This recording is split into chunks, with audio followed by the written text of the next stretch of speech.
So apparently King Charles decided that while his son, Prince William, was off in Brazil trying to look like a global statesman, he would be back home doing what he does best, stealing the spotlight like a man who just remembered the crown isn't made of Wi-Fi and needs actual attention to stay connected.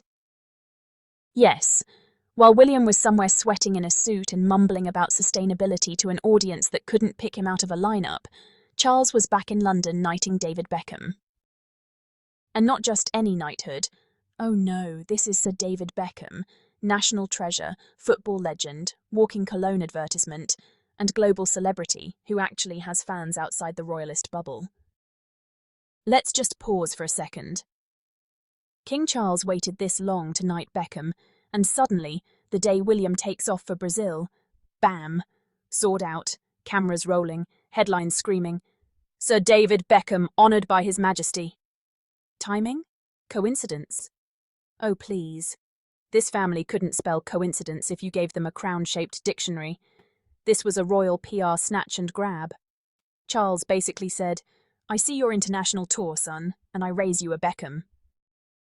Now, this is where it gets fun, because the royal PR machine loves to play musical chairs with the spotlight. One week William is future king in action, the next Charles's steady hand of the monarchy.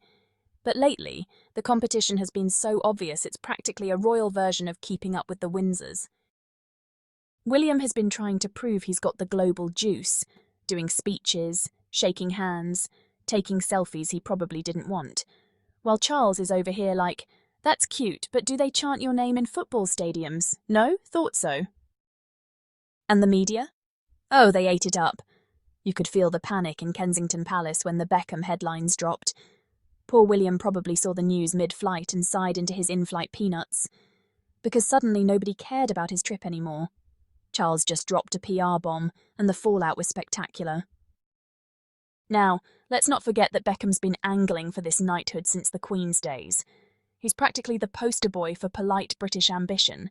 He's done charity work, represented England, smiled through scandals, sold aftershave, and even attended royal weddings looking better than half the actual royals. So why now? Why this week? Because, my dear, King Charles knows a good distraction when he sees one. William's trip was meant to remind the world that he's the modern face of the monarchy. The problem is, every time William tries to act global, Meghan and Harry have already been there, done that, and got the Netflix deal to prove it. And Charles? Oh, he's still trying to prove that he's not just the placeholder between Elizabeth and William. That's the insecurity talking. You can see it every time he clutches that pen like it personally offended him. So what's a monarch to do? Easy. Roll out a celebrity who commands worldwide admiration and use him as a shiny PR distraction. Cue Beckham. Now, David Beckham being knighted should have been a feel-good British moment. But with this timing, it looked like a royal turf war. Imagine the palace calendar meeting. "Your Majesty, shall we schedule the ceremony next week?" "No, let's do it when William's away. Wouldn't want him thinking he's the only one who can make headlines." "Brilliant, sir." It's royal strategy disguised as royal service. And the media spun it exactly as intended. Front-page photos of Charles smiling next to Beckham, sword in hand, fans cheering. Meanwhile, poor William's over there in Brazil talking about saving the planet while probably praying anyone would tweet about it. Now, I don't know about you, but this is giving jealous dad energy. The kind where the parent just has to remind the kid who's boss. Charles spent 70 years waiting to be king, and now that he's finally got the job, he's not letting anyone, not even his own heir, outshine him. It's like he's on a mission to prove he's still got the it factor. Spoiler, he doesn't. But at least he's got Beckham standing next to him, and that's about as close to charm as Buckingham Palace gets these days. Meanwhile, the irony of it all?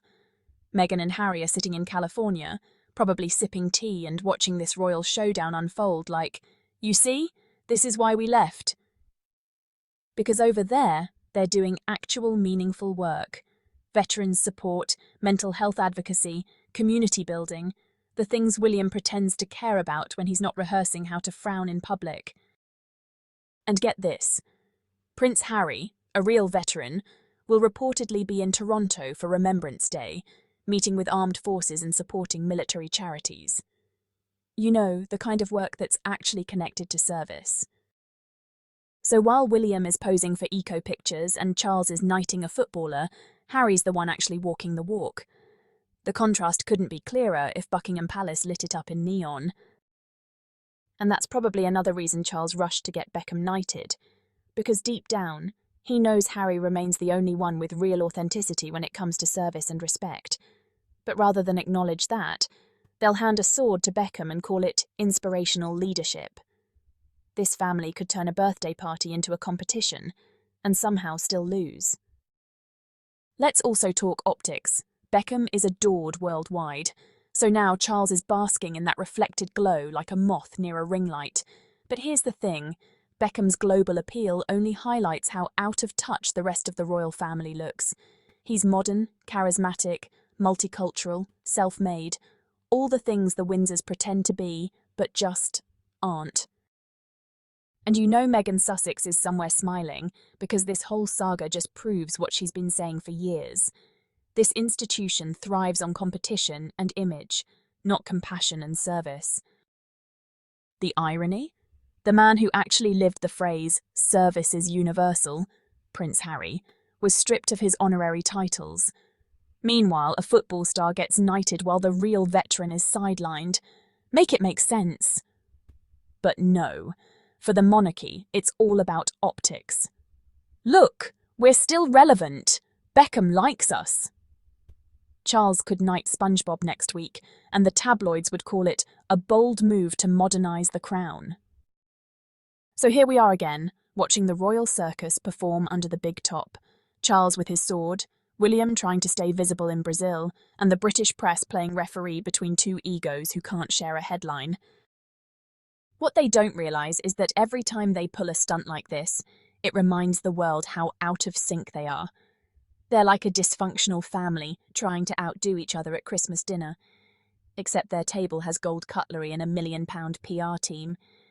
And you can just imagine Charles later that evening, sipping his tea like, "Oh, William's in Brazil, bless him. Anyway, did you see my pictures with Beckham?" "Yes, Your Majesty, we all did."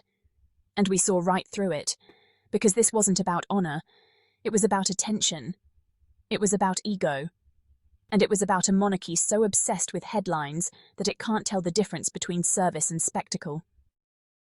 Meanwhile, Prince Harry will continue doing actual work that helps people, and Meghan Sussex will continue thriving, smiling, and ignoring the royal noise, because when you're secure in your purpose, you don't need to chase the spotlight, you become it.